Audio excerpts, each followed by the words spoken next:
Hello student, today we explain next lecture class 12th biology genetics. First lecture हमने देखा था बेटा principle of inheritance, that is genetics topic हमने select किया था क्लास 12th बायोलॉजी में 5th नंबर चैप्टर है ये। इसमें हम लोगों ने लास्ट जो हमने अभी एक लेक्चर कंप्लीट हुआ उसमें जो हमने स्टडी किया था कि जेनेटिक्स कहते किसे हैं, ये बायोलॉजी की ब्रांच है, इसमें क्या चीज़ स्टडी करते हैं, ठीक, उसकी डेफिनेशंस पढ़ी थी, ब्रांच ऑफ जेनेटिक्स हमने देखा था, ठीक। और उससे पहले कि मेंडल ने इस चीज़ के बारे में बहुत ज़्यादा एक्सप्लेनेशन इलेबोरेट किया था इसको, उससे पहले कौन कौन से साइंटिस्ट ने क्या क्या स्टेटमेंट क्या क्या थ्योरी दी थी, ये सारी चीज़ें हमने डिस्कस की थी। क्लियर। दो बेसिक टॉपिक पे डिस्कस किया था, हेरिडिटी एंड वेरिएशन, दोनों में क्या डिफरेंस होता है, दोनों क्या चीज़ें हैं, ये सारी चीज़ें हमने समझी थी। क्लियर। तो चलिए आज उसके आगे स्टार्ट करते हैं। आज की जो फर्स्ट रीडिंग होगी वो है ग्रेगर जॉन मेंडल। तो पहले हमें मेंडल के बारे में कुछ बेसिक नॉलेज होनी चाहिए। ज़्यादा आपसे नहीं पूछा जाता नीट लेवल पे, बट उसमें से कुछ हीटेड क्वेश्चंस होते हैं जो आपसे डायरेक्टली पूछे जाते हैं, ठीक। कौन कौन से पॉइंट्स है वो, ठीक, ग्रेगर जॉन मेंडल के रिलेटेड कौन कौन से पॉइंट, वो सारी चीज़ें वन बाय वन डिस्कस करेंगे, ठीक। तो चलिए स्टार्ट करते हैं। फर्स्ट हेडिंग आपकी Gregor John Mendel, Gregor John Mendel, ठीक। इनकी थोड़ा हिस्ट्री पहले समझ लेते हैं, थोड़ा हिस्ट्री, इनकी हिस्ट्री के बारे में हमें पता होना चाहिए, ठीक। इनका date of birth, birth place कौन सा है, ठीक, इनकी डेथ कब हुई थी, ठीक ना, इन्होंने किस प्लांट पे एक्सपेरिमेंट किया था, उसका साइंटिफिक नेम क्या था, उस प्लांट के कौन कौन से फीचर को एक्सप्लेन किया था, ये सारी चीज़ें हमें डिस्कस करनी है बेटा, ठीक। तो इनके बारे में आपको काफ़ी कुछ इंफॉर्मेशन होनी चाहिए। लास्ट क्लास में हमने डिस्कस किया था कि ग्रेगर जॉन मेंडल एक अच्छे मैथमेटिशियन थे। उनका इंटरेस्ट एक कह सकते हो कि अध्यापक में था, कि वो अध्यापक बनना चाहते थे, एज अ टीचर जॉब करना चाहते थे, लेकिन कहीं ना कहीं फैमिली कंडीशन इतनी अच्छी नहीं थी और उस टाइम पे कुछ क्राइटेरिया फिक्स होता था कि आप तभी टीचर बन सकते हैं, कुछ एग्ज़ाम्स क्वालिफाई करने होते थे, जिस बिहाफ पे ये सेलेक्ट नहीं हो पाए।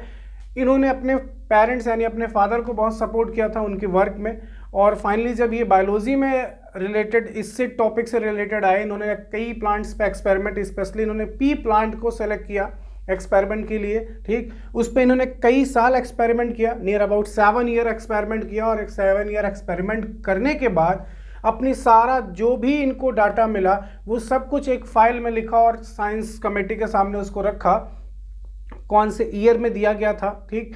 फिर इनको क्या रिस्पॉन्स मिला, किसने ऑब्जेक्शन किया, सारी चीज़ें आपको डिस्कस करनी है। क्लियर ना। तो इतना ध्यान रखना, ये ऐसे पर्सन थे जिन्होंने इसी चैप्टर में मैथ्स का यूज़ किया था। मैंने आपको बताया था जेनेटिक्स ही बायो में वो ऐसा चैप्टर है जहाँ पे मैथ्स इन्वॉल्व होती है। क्लियर। और बाकी कहीं आपको मैथ्स से कैलकुलेशन ऐसा कुछ नहीं मिलेगा। यही एक चैप्टर जहाँ पे उन्होंने मैथ्स लॉजिक कुछ यूज़ किया था इस चीज़ को एक्सप्लेन करने के लिए। क्लियर। तो चलिए देखते हैं मेंडल्स के बारे में कौन कौन से पॉइंट्स हैं जो हमें जानने चाहिए, ठीक, ठीक बेटा। पॉइंट्स कौन कौन से हैं। First, date of birth. इनकी डेट ऑफ बर्थ है 22 जुलाई 1822।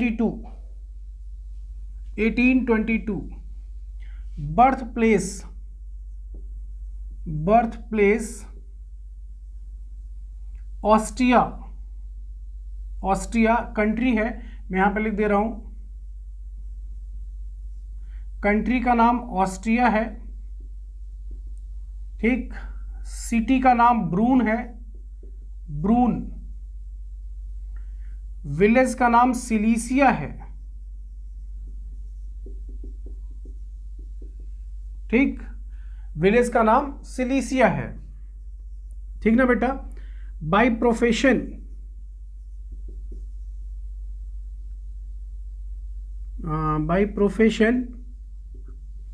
ये एक मॉन्क थे, पादरी। ये कुछ टाइम तक ये भी इन्होंने कह सकते हो इस पे भी ये वर्क किया था इन्होंने। आपने सुना होगा चर्च में फादर रहते हैं, ये एक पेशा इनका ये भी था, ये मॉन्क थे, ठीक। ये सब कुछ करने के बाद भी तो इतना ध्यान रखना, इनकी डेट ऑफ बर्थ 22 जुलाई 1822।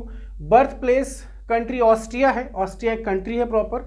सिटी ब्रून है, विलेज का नाम सिलीसिया है। बाय प्रोफेशन एक मॉन्क थे, पादरी। मैथमेटिशियन इनका बहुत अच्छा, मैथ्स इनकी बहुत अच्छी थी। ये टीचर बनना चाहते थे। ये सब ज़्यादा डिस्क्रिप्शन चीज़ें हैं, लेकिन हमें यहाँ से कोई पॉइंट नहीं मिलता। ये पॉइंट्स आपसे पूछे जा सकते हैं कि कौन से कंट्री के थे। क्लियर? चलिए आगे देखते हैं। आगे क्या था इसको नोट करिएगा बेटा। एक्सपेरिमेंट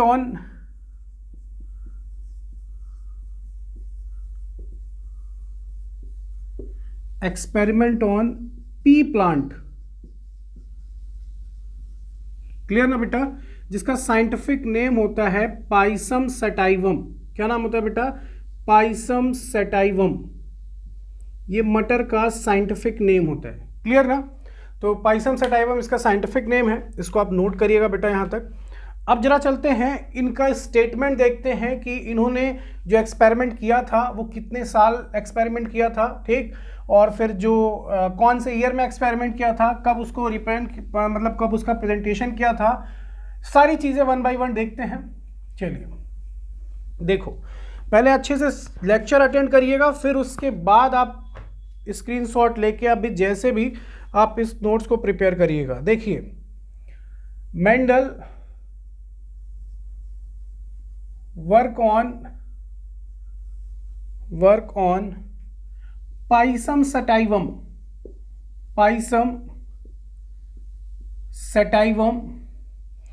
या फिर इसे कॉमन नेम से गार्डन पी भी बोलते हैं बेटा, गार्डन पी। ध्यान रखना, एक स्वीट पी होता है, स्वीट पी का साइंटिफिक नेम होता है लैथरस ओडोराटस। क्लियर ना? तो स्वीट पी और ये अलग चीज़ें हैं, वैरायटी का अलग का वो है, बाकी दोनों एक ही फैमिली से बिलोंग करते हैं, लेग्यूमिनेसी, मटर ही है दोनों, ठीक। तो इन्होंने जिस पे एक्सपेरिमेंट किया था, गार्डन नेम कॉमन नेम है गार्डन पी, और गार्डन पी कॉमन नेम है। Pisum sativum is a scientific name of P. Clear? Garden pea about 7 year. आप ऐसे ही स्टेटमेंट लिखिएगा, आपको बोर्ड लेवल पे आसानी होगी और सारे question NEET point of view से निकल आएंगे, क्योंकि नीट में आपको ऑब्जेक्टिव आंसर देना होता है, जबकि बोर्ड में आपको रिटर्न लिखना होता है, ठीक। अबाउट 7 ईयर, तो मैं दोनों चीज़ें लेके चल रहा हूँ बेटा, आपका बोर्ड्स का भी नोट्स अच्छे से प्रिपेयर होगा। 1856 टू 1863, ध्यान रखना, ये ध्यान रखिएगा, मेंडल ने पाइसम सटाइवम पे वर्क किया था, एक्सपेरिमेंट किया था, 7 ईयर एक्सपेरिमेंट किया था। कौन से ईयर से? 1856 से लेके 1863 तक। क्लियर ना? ये ईयर भी आपसे पूछा जाता है, 1856 to 1863। And in 1865 he make a 46-page report file, a 46-page report file, इन्होंने एक 46 पेज की रिपोर्ट फाइल प्रिपेयर की and send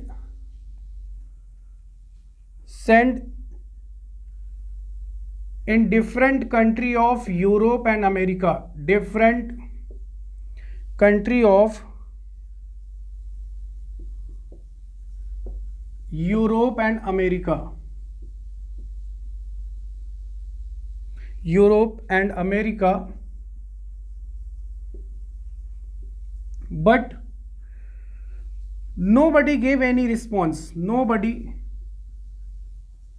gave any response, किसी ने कोई रिस्पॉन्स नहीं दिया, nobody gave any response.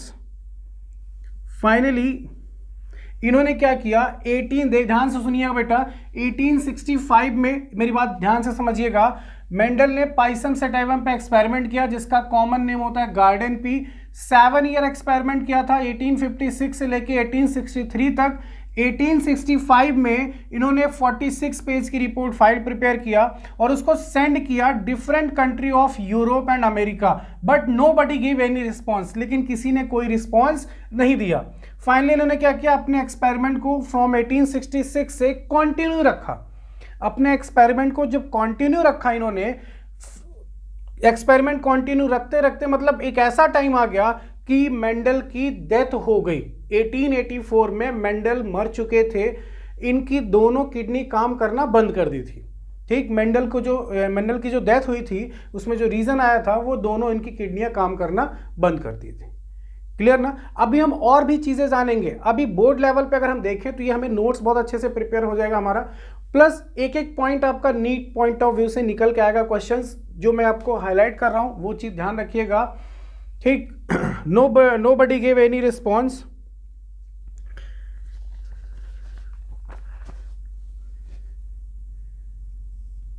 From 1866 Mendel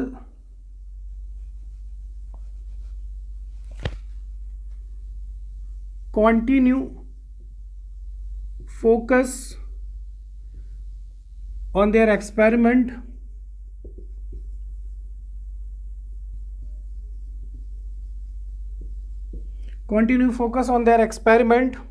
clear ना बेटा? continue focus on their experiment and finally in 1884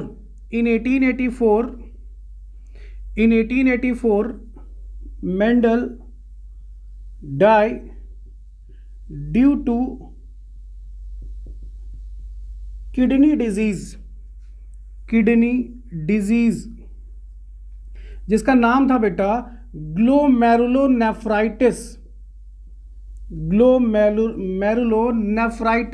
ये बीमारी हुई थी उनकी किडनी से रिलेटेड। ये आपने क्लास 11th में नाम सुना होगा, जब आपने एक्सक्रीटरी सिस्टम पढ़ा था तो वहां पे इसका नाम आपने सुना होगा। ग्लोमेरुलोनेफ्राइटिस एक बीमारी है किडनी से रिलेटेड जिसमें किडनी प्रॉपरली काम करना बंद कर देती है। क्लियर? एक बार फिर से देख लीजिए। Mendel work on Pisum sativum, scientific name of P plant, about 7 years from 1856 to 1863, and in 1865 he make a 46-page report file and send in different country of Europe and America. Europe और America में अलग अलग जगह इन्होंने send किया, but nobody gave any response. तो finally क्या हुआ, मेंडल ने फ्रॉम 1866 से Mendel continue focus on their experiment and finally in 1884 Mendel died due to kidney disease. Mendel की डेथ हो गई। अब एक चीज सोच के देखो, मेंडल का सारा एक्सपेरिमेंट तो हिडन हो गया। भाई मेंडल ने जिस चीज को कमेटी के सामने रखा वहां से कोई रिस्पांस नहीं आया, तो सिंपल सा है कि मेंडल के बारे में अब तो किसी को नहीं पता। 1884 में मेंडल्स की डेथ हो गई, 1822 में इनकी बर्थ हुई थी। तो जब ये मर गए तो मरने के बाद 16 ईयर, आफ्टर 16 ईयर, ध्यान रखना मेरी बात, ध्यान से समझना।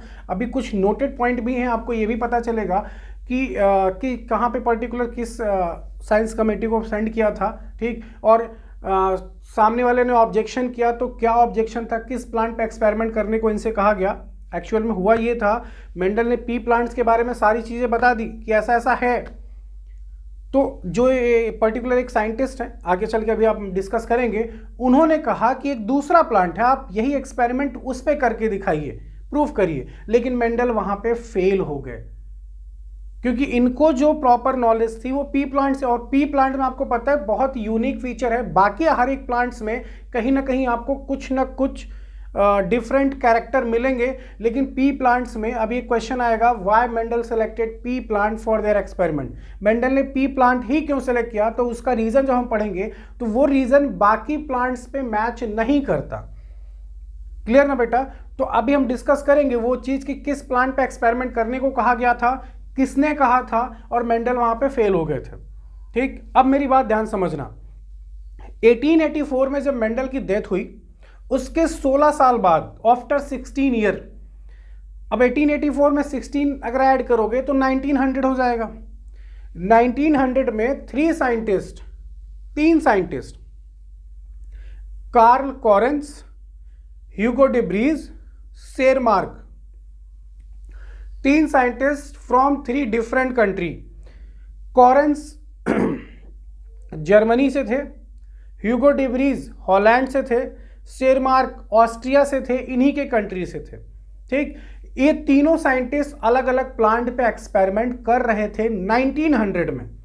लेकिन इनके पास कोई प्रॉपर एक अच्छा रिजल्ट नहीं था जो ये सामने की प्रेजेंट कर सके कि हाँ ऐसा ऐसा होगा प्लांट्स में। अब इनको कहीं से ये पता चला कि मेंडल ने भी एक्सपेरिमेंट किया था। इन्होंने क्या किया, मेंडल्स की फाइल को दोबारा रीओपन किया और रीओपन करने के बाद जब उस चीज़ को स्टडी किया तो स्टडी करने पे इनको ये रियलाइज़ हुआ कि जो चीज़ आज हम 1900 में खोज रहे हैं वो चीज़ मेंडल ने 35 ईयर एगो पहले ही खोज दिया था। कब? 1865 में ही बता दिया था उन्होंने ऐसा ऐसा है।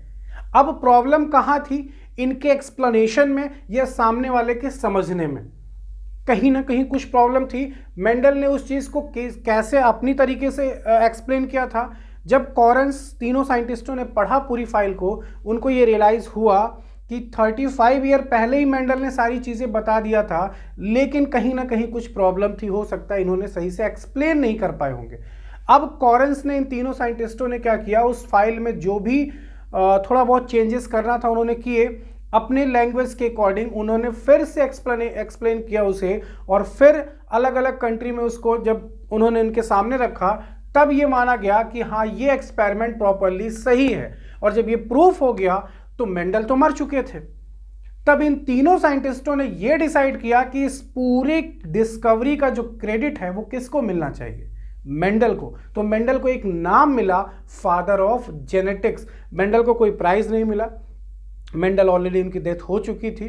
तो इन तीनों का कह सकते हो एक बहुत बड़ा अपने योगदान था।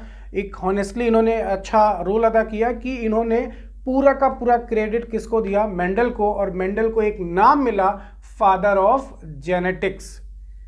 क्लियर ना बेटा? जबकि वो साइंटिस्ट प्रूफ ही नहीं हो पाए थे, क्योंकि भाई सबने रिजेक्ट कर दिया था, किसी ने कोई रिस्पॉन्स ही नहीं दिया। इसीलिए मेंडल को एक मॉन्क कहा जाता है, जबकि उनको साइंटिस्ट की प्रॉपरली उपाधि नहीं मिली थी। ठीक ना बेटा? तो इसको नोट करिएगा। नेक्स्ट स्टेटमेंट देखते हैं वो तीनों साइंटिस्टों का, फिर उससे रिलेटेड कुछ और इंपॉर्टेंट पॉइंट्स मेंडल से रिलेटेड, इसको आप स्क्रीनशॉट लेके नोट करिएगा बेटा। क्लियर? आई होप आप लोगों ने स्क्रीनशॉट ले लिया होगा। चलिए आगे चलते हैं, रफ कर दें इसको।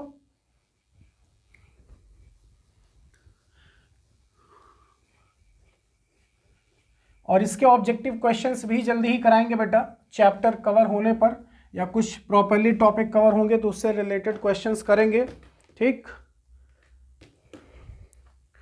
ओके बेटा। 1884 में इनकी डेथ हुई। इन 1900, ठीक, ऐसे लिखिए, after 16 year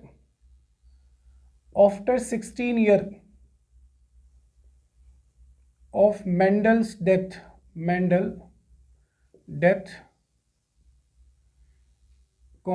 in 1900, three scientists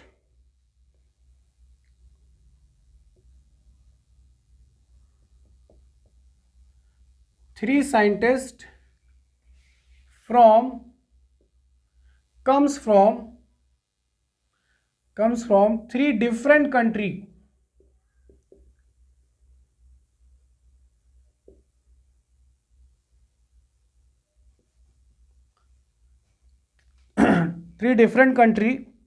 क्या नाम थे बेटा? फर्स्ट, पहला नाम था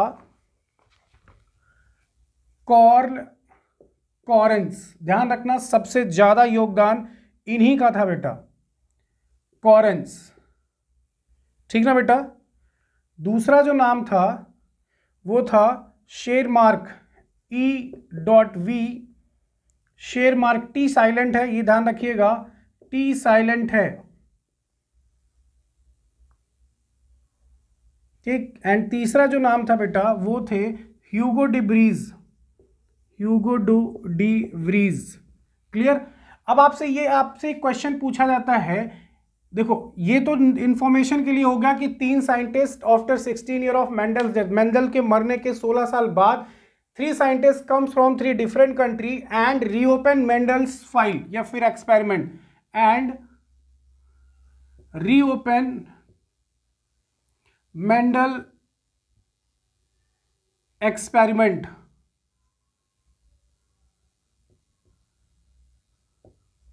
और फाइल कौन कौन से साइंटिस्ट थे? कार्ल कॉरेंस, ईवी शेरमार्क और Hugo de Vries. Carl Correns कहां के थे बेटा? जर्मनी से। कहां से थे? जर्मनी से। शेरमार्क कहां से थे? ऑस्ट्रिया। और ह्यूगो डी ब्रीज कहां से थे बेटा? हॉलैंड से।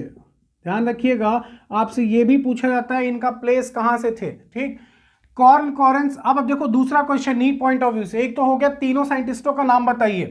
ठीक, पहला question NEET point of view से ये इंपॉर्टेंट है, तीनों साइंटिस्टों का नाम जिन्होंने मेंडल्स की फाइल को दोबारा से ओपन करके उसमें जो भी चीजें थी उसको एक्सप्लेन किया था, वो तीनों साइंटिस्ट ये हैं। अब आपसे पूछेगा कार्ल कॉरेंस कौन से प्लांट पे एक्सपेरिमेंट कर रहे थे?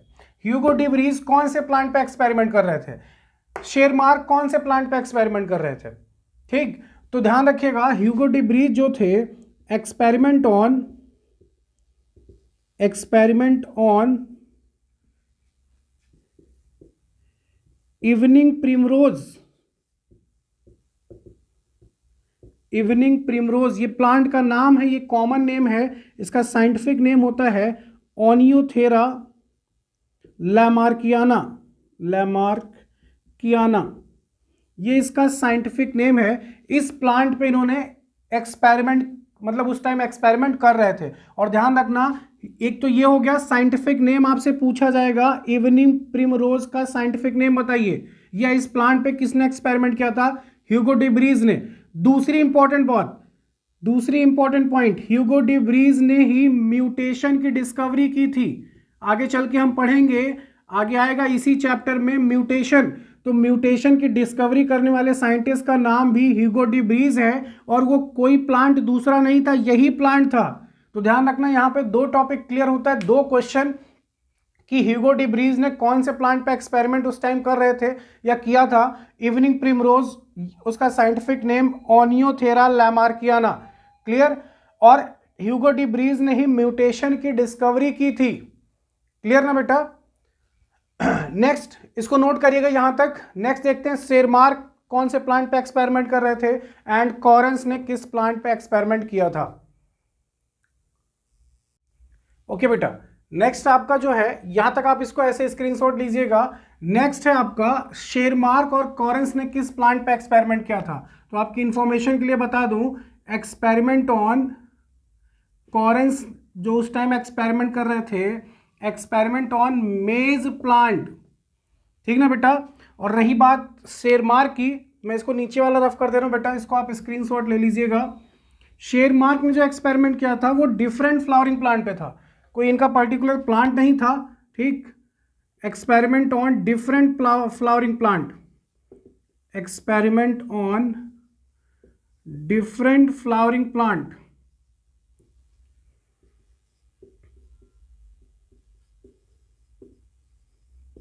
Different flowering plant. क्लियर ना बेटा?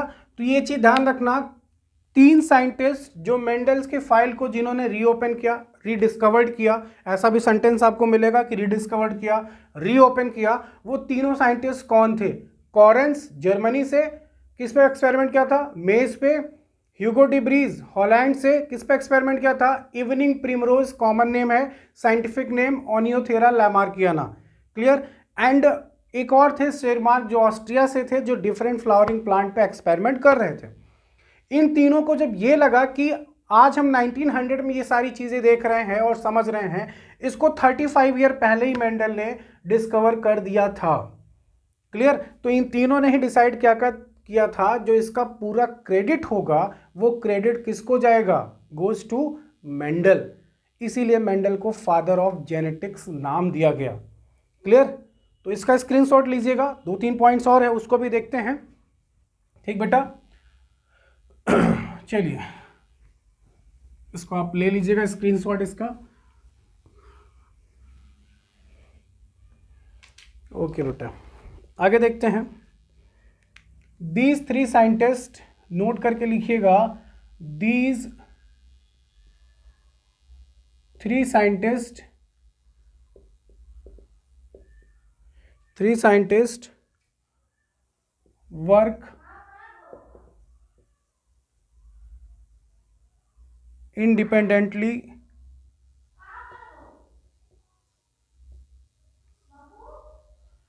and concluded the same result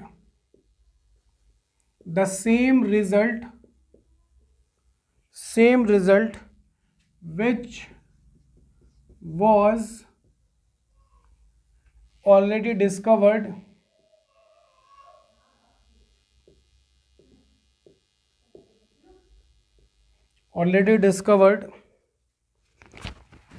कितने साल पहले बेटा खोजा था रक्षा?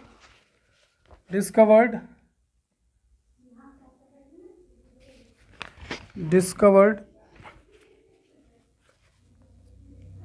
by Mendel 35 years ago. ठीक ना बेटा? So they decided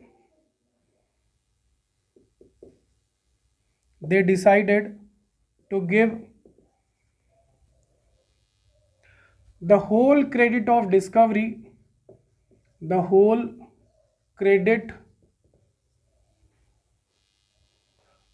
of their discovery या फिर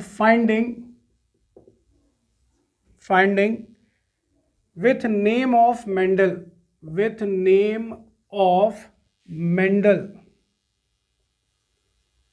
क्लियर ना?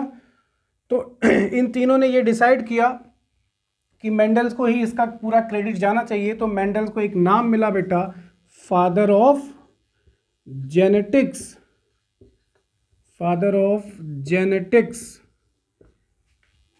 Gregor John Mendel.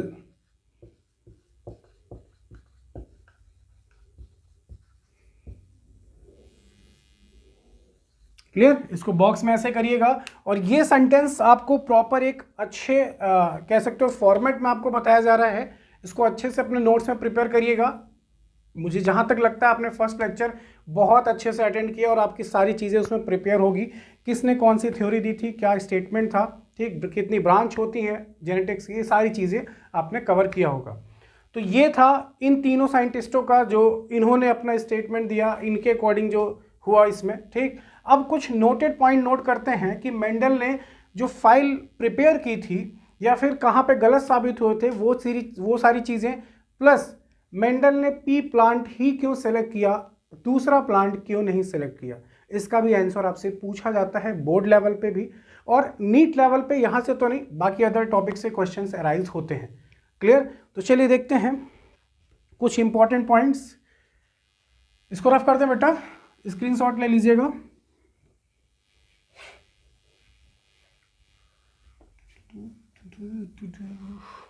ओके बेटा, इंपॉर्टेंट पॉइंट्स क्या है, ध्यान से सुनिएगा जरा।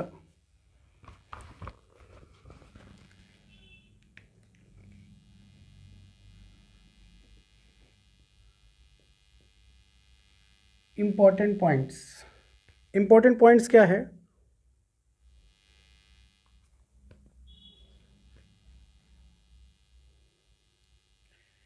इनका जो एक्सपेरिमेंट था, experiment on plant hybridisation,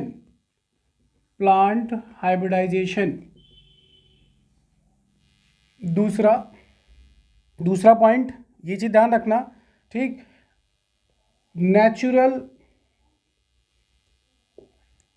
science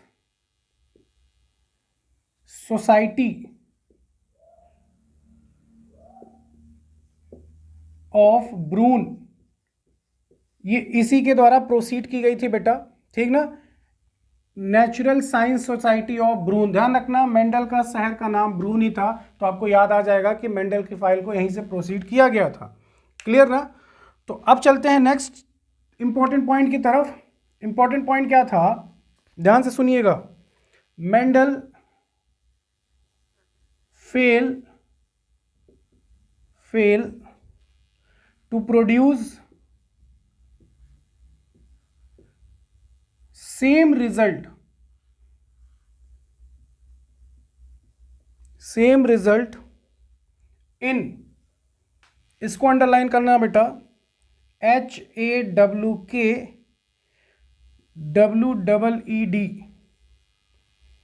ठीक।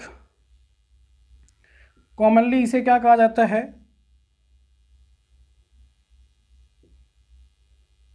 हियर्सियम, ठीक। ये प्लांट है। एंड बीन्स, जिसे हम लबलब बोलते हैं, लबलब, ठीक ना बेटा, आपके यहाँ लबलब बोला जाता है, आपके इंडिया में इसको।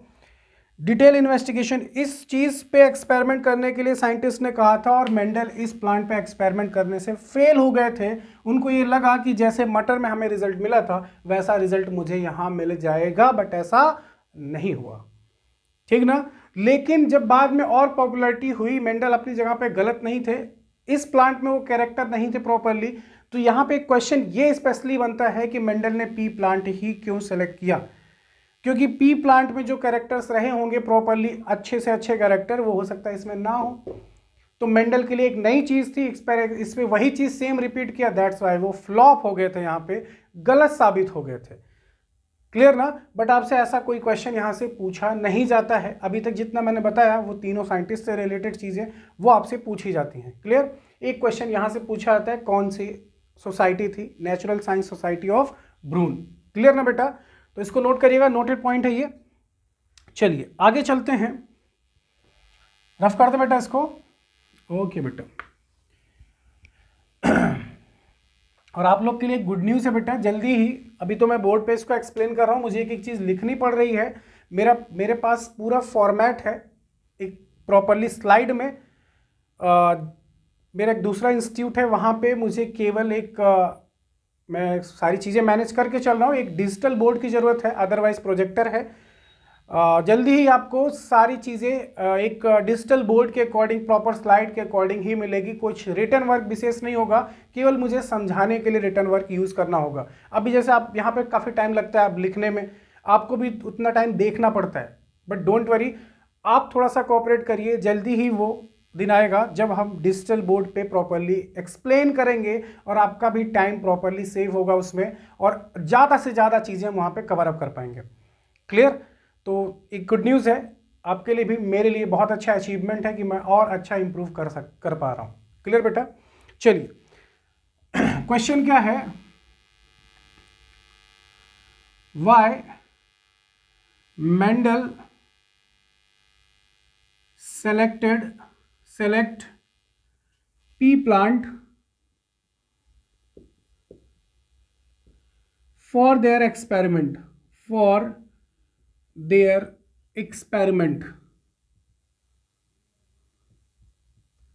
क्लियर ना बेटा, ये क्वेश्चन था।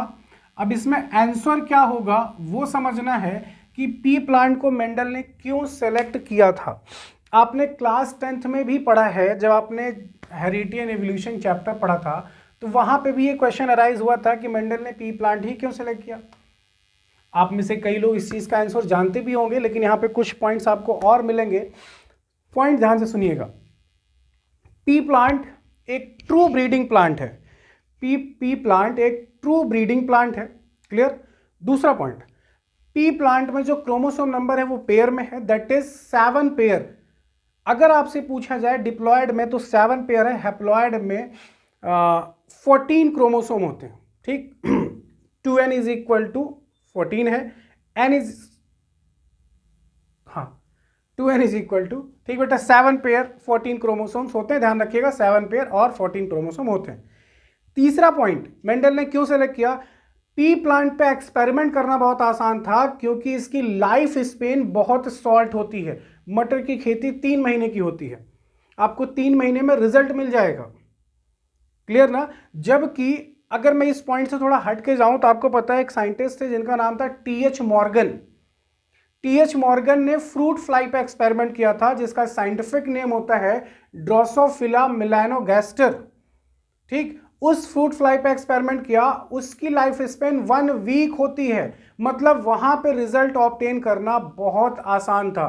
तो इसी चैप्टर में आगे चल के हम पढ़ेंगे कि टी.एच. मॉर्गन ने फ्रूट फ्लाई को ही क्यों सेलेक्ट किया था।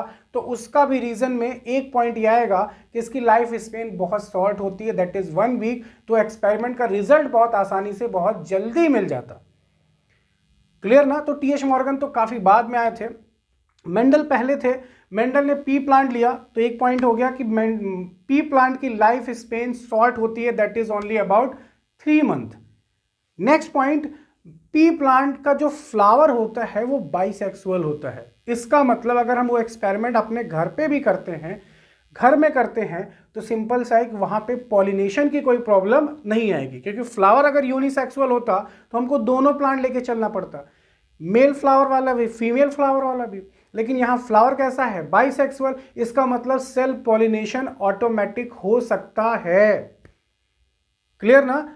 नेक्स्ट पॉइंट क्या था सेलेक्ट करने का रीजन, वो रीजन ये था कि पी प्लांट्स के लिए एक्सपेरिमेंट के लिए स्मॉल किचन गार्डन जितनी स्पेस की जरूरत होती है। और आपको पता है एक नॉर्मल एक रूरल एरिया में जो घर होते हैं वहां पे जो किचन होता है उसका एरिया आपको पता है कितना कम होता है, ठीक ना। उस किचन इतने एरिया में मटर की खेती करके एक्सपेरिमेंट किया जा सकता है। तो ये कुछ रीजन थे जिसके बिहाफ पे मेंडल ने इस प्लांट को सिलेक्ट किया था एक्सपेरिमेंट के लिए। क्लियर। एक इंपॉर्टेंट चीज और समझिए, मेंडल के माइंड में ये भी कहीं ना कहीं चल रहा था, जैसे आपने देखा होगा आपके मार्केट में मटर यानी छीमी 2 टाइप की आती है। एक छोटी होती है, ठीक, जिसमें नंबर ऑफ जो दाने होते हैं, सीड्स होते हैं, उसमें बहुत कम होते हैं, 3 और 4। एक बड़ी वाली छीमी होती है जिसमें नंबर ऑफ सीड्स या दाने जो होते हैं वो 6, 7, 8 पहुंच जाते हैं। तो डिमांड किसकी ज़्यादा होती है, बड़ी वाले की। क्लियर ना। छोटी वाले की डिमांड कम होती है, इसका प्राइस कम होता है, इसका प्राइस ज़्यादा होता है, इसकी डिमांड ज़्यादा होती है। तो सिंपल सा था, कहीं ना कहीं ये भी माइंड में चल रहा था कि जो फार्मर जो खेती करेगा उसको जो मटर मिलेगी वो काफ़ी ज़्यादा अमाउंट में कौन सी मिले, बड़ी वाली। छोटी वाले की पैदावार कम से कम हो, लागत कम आए, तो प्राइस कम होगा, बेनिफिट ठीक होगा। तो ये भी आगे चल के हम प्रूव करेंगे कि आप देखिएगा जो शॉर्ट वैरायटी की मटर थी पी प्लांट से, उनका रेशियो कम है कंपैरिजन टू लॉन्ग वैरायटीज की, जिसमें नंबर ऑफ सीड्स ज़्यादा हैं, वो ज़्यादा परसेंटेज में है। ये चीज़ें हम आगे चल के पढ़ेंगे जब मेंडल्स लॉ स्टडी करेंगे। अभी इस क्वेश्चन का आंसर देखते हैं। यहाँ पे फर्स्ट पॉइंट लिखिएगा बेटा, आप पहला पॉइंट लिखिएगा, due to following reason Mendel selected pea plants. Due to following reason Mendel selected pea plants. Reason number first, Mendel selected garden pea for experiment due to following reason. ऐसे लिखिएगा बेटा, just 1 minute. Mendel selected garden pea for experiment, for their experiment due to following reason. Due to following reason. Reason number first,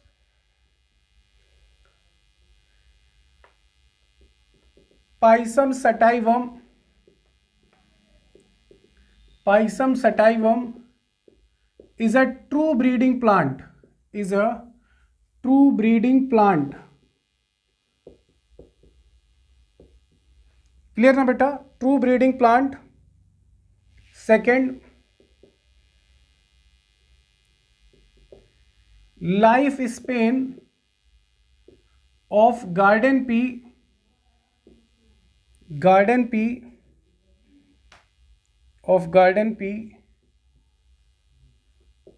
is very short, that is only about 3 month। आप 3 महीने में result आपको मिल जाएगा। Next, it can easily grow in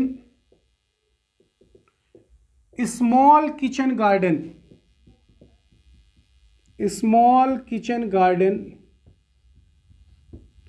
इतना area चाहिए मटर पे experiment करने के लिए, इतना स्पेस चाहिए होता है। Next, the flower of garden pea is bisexual बेटा हो सकता है राइटिंग से लेटर से कहा तो आपको ना समझ में आए, तो आप वॉइस से थोड़ा समझने की कोशिश करिएगा। Bisexual so self pollination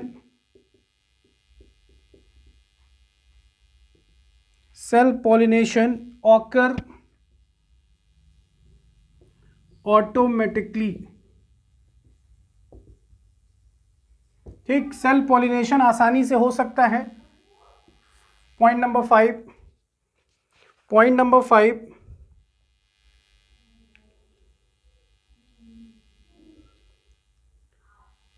garden pea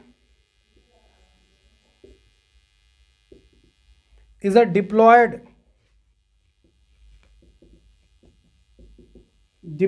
that is 2n is equal to 14।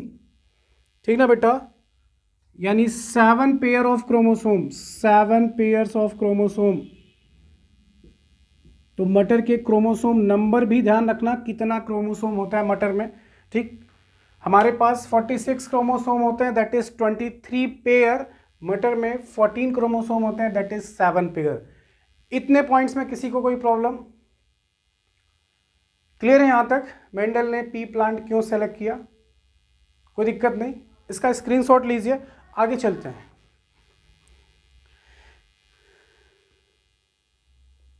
Rough कर दें बेटा, इसको रफ कर दें। ओके बेटा,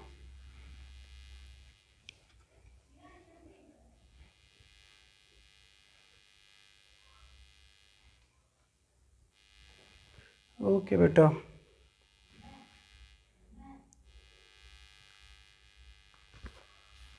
नेक्स्ट पॉइंट, 1-2 पॉइंट आप और लिख सकते हो, बट कोई विशेष नीड नहीं है।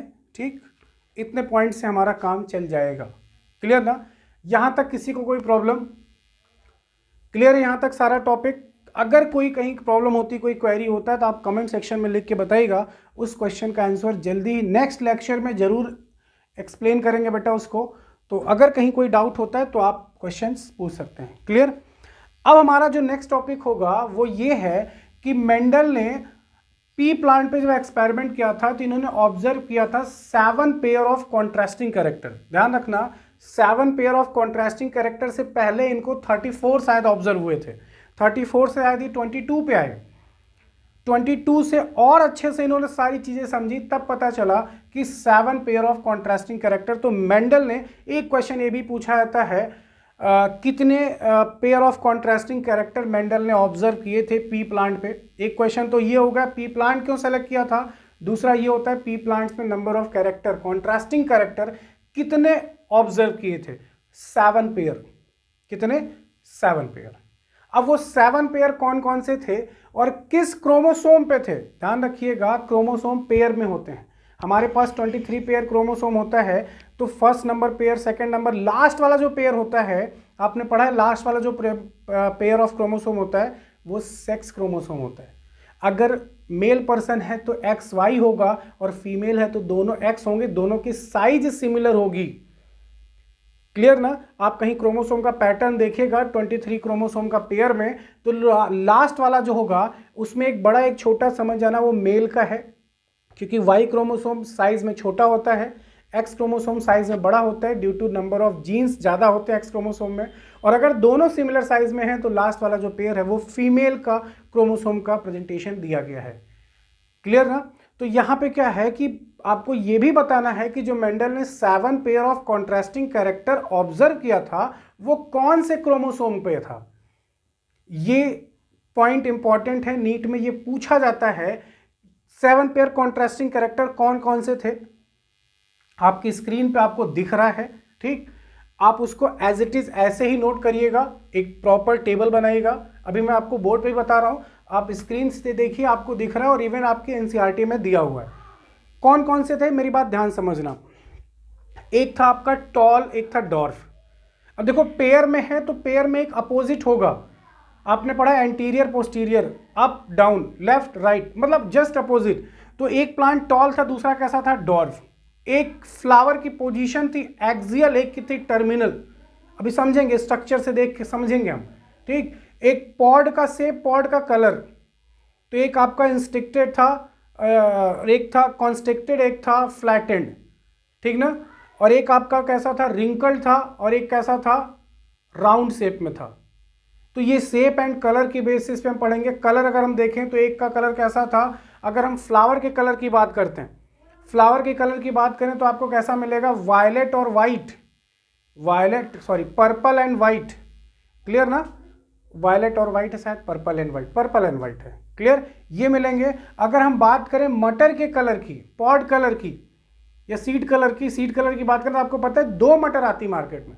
एक किराने की दुकान में मिलती है जिसे हम बोलते हैं कौन सी मटर, येलो मटर, जिसका छोला बनता है, वो येलो कलर की होती है। और जो सब्जी वाले दुकान पे मिलती है, वेजिटेबल शॉप पे, वो जो होती है वो हरी मटर होती है, वो ग्रीन कलर की होती है।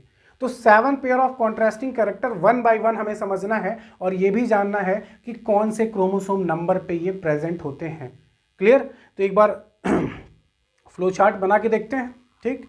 वापस से जरा बोर्ड पे फोकस करिएगा बेटा। ओके बेटा, देखो कैरेक्टर, देखो आपको दिखा है स्क्रीन पे, आप वहीं से पॉज करके बना लीजिए, ठीक। मुझे तो बनाना ही पड़ेगा बेटा, और थोड़ा सा कोऑपरेशन आपका चाहिए बेटा, पेशेंस बना के रखिएगा। मेरे पास अभी वो फैसिलिटी नहीं है कि मैं आपको डिजिटल बोर्ड वाली फैसिलिटी प्रोवाइड करूं, बट दिल्ली दूर नहीं है बेटा, आप लोग की दुआएं रही तो जल्दी ही डिजिटल बोर्ड पे सारी चीज़ें एक्सप्लेन करेंगे, क्योंकि इस कोरोना ने बहुत कुछ सिखा दिया बेटा, ठीक ना। इस कोरोना ने बहुत कुछ सिखाया है, हम ही को नहीं, हम सब को सिखाया है, ठीक ना बेटा। Location of trait on chromosome number,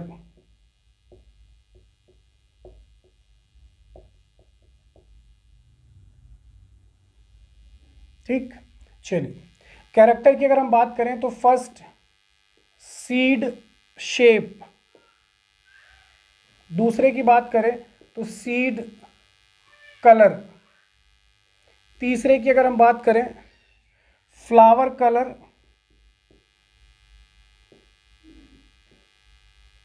ठीक बेटा। फोर्थ की अगर हम बात करें पॉड शेप, फिफ्थ की बात करें पॉड कलर, क्लियर ना। तो पहले 5 को एक्सप्लेन करते हैं, ठीक। मेरी बात ध्यान समझना, नैन्सी, मुस्कान, निकत, शिवांगी, अभिषेक, शिवम, रक्षा, भूमि साहू, दिया मदेशिया, सारे जितने भी स्टूडेंट हैं बेटा जो मुझे देख रहे हो, इस लेक्चर को अटेंड कर रहे हो, शिवानी, अरुषि सिंह, ये अच्छा लगता है आपका कमेंट आता है कि ये चीज़ भी एक्सप्लेन की जाए या ये क्वेश्चन का आंसर बता दीजिए। तो इस टॉपिक, इस चैप्टर को बहुत अच्छे से स्टडी करिएगा, ध्यान रखिएगा। चैप्टर अगर आपको समझ में आ गया तो आपको बायोलॉजी में इस चैप्टर में इतना इंटरेस्ट होगा कि आप कहीं से कोई क्वेश्चन अगर पूछता है कितने भी लेवल पे, तो आप सब कुछ एक्सप्लेन कर सकते हो, क्लियर ना। तो इसमें इंटरेस्ट बना के रखिएगा, काफ़ी नई चीज़ें आपको जानने को मिलेगी, क्लास 10th लेवल से कहीं ज़्यादा आपको एलोबरेट मिलेगा इसमें, ठीक। काफ़ी इन्फॉर्मेशन, देखिए यहाँ पे 2 चीज़ आपके सामने नहीं आएगी। आपने क्लास 10th में नाम सुना है, एक होता है डोमिनेंट और एक होता है बेटा रेसेसिव, डोमिनेंट एंड रेसेसिव, ठीक। अब डोमिनेंट एंड रेसेसिव ट्रेट की बात कर रहे हैं। अब पहले ये समझ लो डोमिनेंट एंड रेसेसिव क्या होता है। कुछ लोग ये भी क्लियर करना चाह रहे होंगे सर डोमिनेंट क्या है और रेसेसिव क्या है, चलो वो भी क्लियर कर लेते हैं, जस्ट 1 मिनट। रेसेसिव, देखो बेटा मेरी बात ध्यान समझना, मैं एक एग्जांपल ले रहा हूँ, आपको समझ में आ जाएगा। आपने नाम सुना है बिग बी का, बिग बी मतलब अमिताभ बच्चन।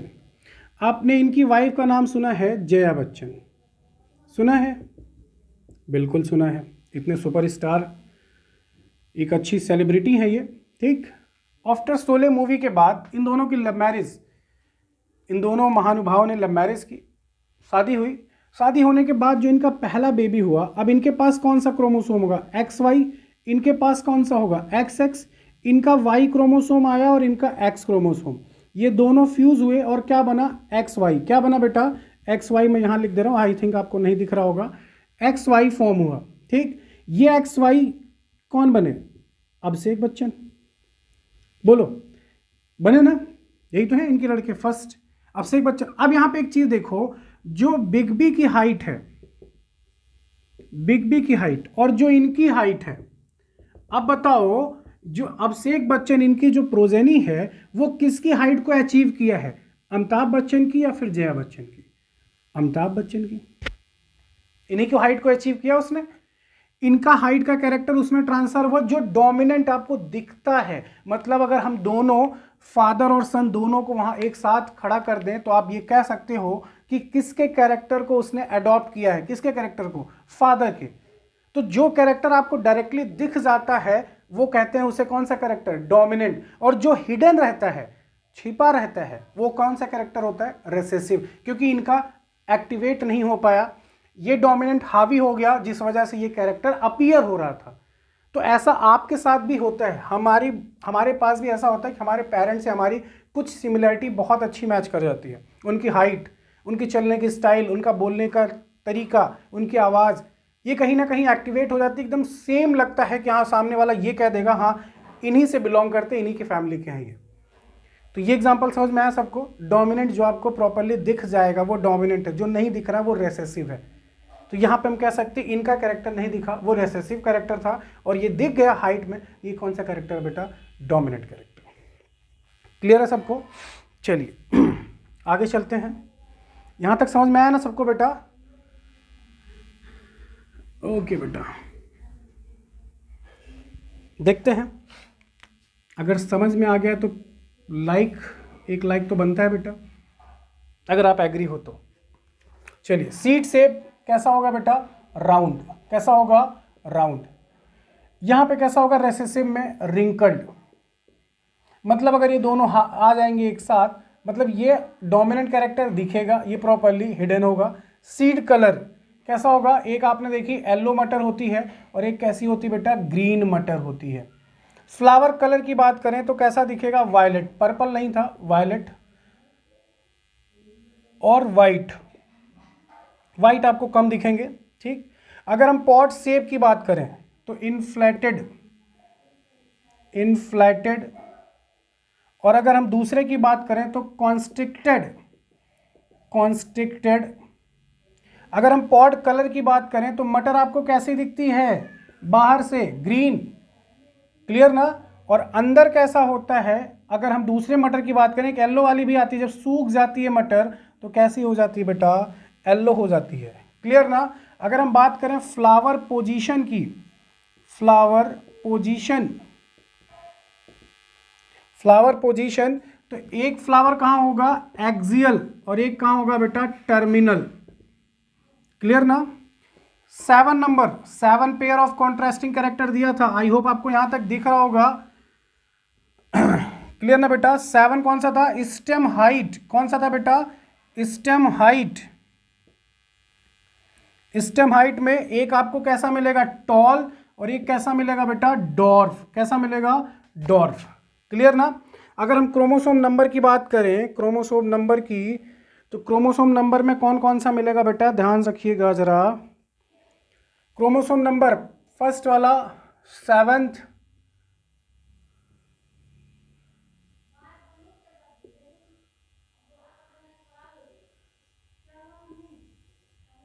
देखो 1 1 4 5 4 एंड 4, क्लियर ना बेटा।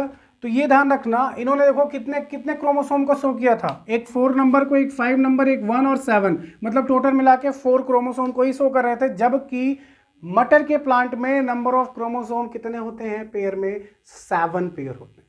7 पेयर में से केवल इन्होंने कैरेक्टर्स को किस पे एक्सप्लेन किया, 4 नंबर पे देखो 3 दिख रहे हैं, 4 4 4, कौन कौन से कैरेक्टर थे, स्टेम हाइट था, फ्लावर पोजीशन था और पॉड शेप था।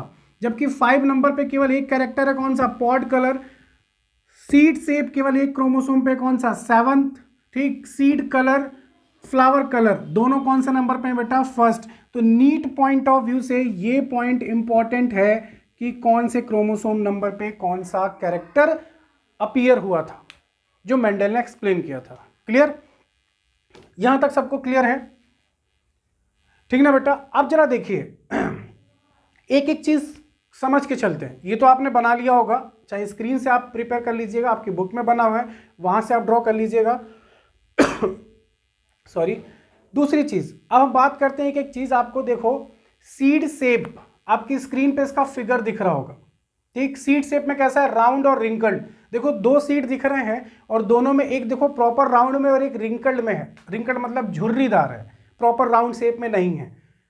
क्लियर ना? एक एक चीज हम एक्सप्लेन करते हुए चलेंगे। आपको फिगर दिख रहा होगा, नीट एंड क्लीन फिगर दिख रहा है, इसको ड्रॉ करने की जरूरत नहीं है। ये केवल आपको समझना है कि सर रिंकल्ड मतलब कैसा और राउंड मतलब कैसा। दूसरे की बात करें, सीड कलर, देखो आपको वो भी दिख रहा है बेटा, येलो और ग्रीन। कैसा दिख रहा है? येलो और ग्रीन। दो मटर आपने देखी ऑलरेडी। ठीक, फ्लावर कलर की बात करें, देखो आपको नेक्स्ट फिगर आपको दिख रहा है, कैसा दिख रहा है? एक वायलेट है और दूसरा कौन सा है? वाइट। वायलेट और वाइट दिख रहा है बेटा। क्लियर ना? यहां से आप समझ लीजिए ये फ्लावर कलर है। अगर हम पॉट शेप की बात करें, एक देखो इनफ्लेटेड लिखा हुआ है और एक कंस्ट्रिक्टेड लिखा हुआ है। आपको स्लाइड दिख रही होगी प्रॉपर, अच्छे से देख लीजिए कंस्ट्रिक्टेड कंडीशन कैसी होती है और इनफ्लेटेड कंडीशन कैसी होती है। नेक्स्ट आपको पॉड कलर, एक हरी मटर होती है और एक येलो मटर होती है। देखिए प्रॉपर दिख रहा होगा आपको, स्क्रीन पे दिख रहा है ना बेटा? क्लियर है? चलिए नेक्स्ट है आपका फ्लावर पोजीशन। ये भी देखो आपको दिख रहा होगा, एक फ्लावर देखिए टर्मिनल एकदम टॉप पे है और एक देखिए एक्सियल पे है, साइड बाय साइड है, टॉप पे नहीं। दिखा सबको? दो प्लांट दिख रहे हैं, दोनों में फ्लावर की पोजीशन अलग अलग दिख रही है। क्लियर है ना बेटा? एंड लास्ट वन देखो, stem height, tall and dwarf. दिख रहा है सबको? क्लियर है? ठीक ना बेटा? तो ये फिगर के थ्रू भी मैंने एक्सप्लेन कर दिया इसको। आपसे मतलब आपके लिए कोई पॉइंट छूटना नहीं चाहिए, आपको समझ में आना है, कुछ भी करना पड़े। ठीक, इतनी मेहनत करनी है जितना मैं कर रहा हूं, इसका 4-5 टाइम्स आपको ज़्यादा करना है। इसलिए करना है कि नीट में एक सीट अपनी कंफर्म करनी है बेटा। क्लियर ना? हमें नीट में कितनी सीट है डजंट मैटर, हमें एक सीट चाहिए, अपनी सीट चाहिए। क्लियर? तो जी जान लगा दीजिए, कोई नहीं रोकेगा बेटा। ठीक ना? और मेरी एक बात ध्यान रखना, मेरी एक बात बहुत अच्छे से अपने माइंड में सेट कर लीजिएगा कि अगर रास्ता खूबसूरत है तो मंजिल की तलाश करो। अगर रास्ता खूबसूरत है तो मंजिल की तलाश करो, लेकिन जिस दिन मंजिल मिल जाए तो उस दिन रास्ते की परवाह मत करना, क्योंकि रास्ता कैसा भी होगा बेटा, मंजिल दिखाई देनी चाहिए। कोई नहीं रोक सकता, कोई भी नहीं रोक सकता। क्लियर ना? तो ये टॉपिक क्लियर है यहां तक? ये था मेंडल के 7 pair of contrasting character. Clear बेटा? जहां तक मुझे लगता है इसमें किसी को कोई डाउट नहीं होगा। आगे चलें, आगे चलें बेटा। ठीक, तो मेंडल ने कौन से क्रोमोसोम नंबर पे कौन सा कैरेक्टर बताया था, ये सारी चीजें हमने डिस्कस कर लिया। क्लियर? अब कुछ इंपॉर्टेंट टूल्स होंगे, जेनेटिकल टूल्स, जो हमें पढ़ने होंगे चैप्टर को शुरू करने से पहले। अभी तक तो हम चैप्टर के बेसिक पे थे, अब हमारा चैप्टर स्टार्ट होगा जो 3rd लेक्चर होगा। अब यहाँ पे हम जेनेटिकल टूल्स पढ़ेंगे, जिसको आपने क्लास 10th में ऑलरेडी स्टडी किया है, लेकिन एक बार फिर से अच्छे से एक अच्छे लेवल पे उसको देखेंगे। उससे रिलेटेड जो नीट में क्वेश्चंस बनते हैं वो सारी चीज़ें डिस्कस करेंगे। क्लियर? क्या क्या होंगे जेनेटिकल टूल्स? आपने पढ़ा है, मेंडल ने फर्स्ट लेक्चर में आपको बताया था, मेंडल ने फैक्टर की बात की थी, बाद में पता चला वो जीन होता है। तो हमें फैक्टर पढ़ना है, यानी जीन के बारे में पढ़ना है। ठीक, और आपको एक इंफॉर्मेशन बता दूं, इंपॉर्टेंट पॉइंट कॉपी के ऊपर लिख लीजिएगा, यूनिट ऑफ हेरिडिटी जीन होता है। यूनिट ऑफ हेरिडिटी जीन होता है, gene is a unit of heredity. Clear? हम जीन पढ़ेंगे। फिर homozygous heterozygous. Clear? Dominant recessive की डेफिनेशन अभी हमने समझा था।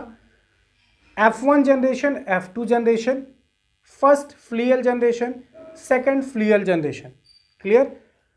और भी कुछ टॉपिक, जीनोटाइप एंड फिनोटाइप क्या होते हैं, एलिल्स क्या होते हैं, एलिलोमार्फ क्या होते हैं, मॉर्फ क्या होते हैं, ठीक, स्यूडो एलिल किसे कहते हैं, back cross, test cross, out cross, ये सारी चीजें 1 बाय 1 डिस्कस करेंगे नेक्स्ट लेक्चर में विथ नोट्स के साथ मिलते हैं।